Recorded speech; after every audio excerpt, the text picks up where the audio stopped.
Continuation pa rin po tayo tungkol pa rin po sa benepisyo na naibibigay po sa atin ng Santay Barley.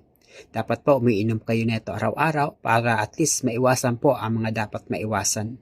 Lalong-lalo na po kung may lahi po kayong diabetes o kaya sa pamilya nyo po, isa po kayong diabetic na tao o kaya kung wala pa naman po kayong diabetes at may lahi nga po kayo, mas mainam po na umiinom po kayo nito.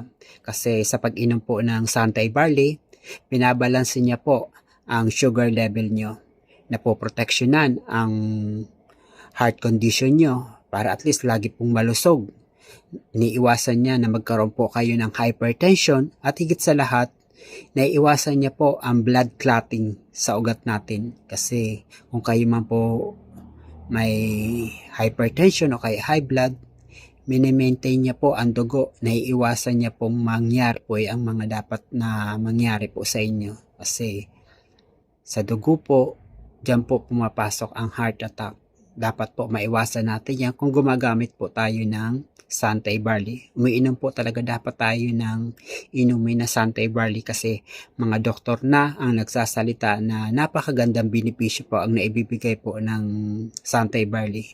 Mga doktor o kaya mga pharmacist, at least sila po ang nag-aaral kung ano po bang klase ang Santay Barley. Kaya mas nire-recommend po sa atin na uminom po tayo neto.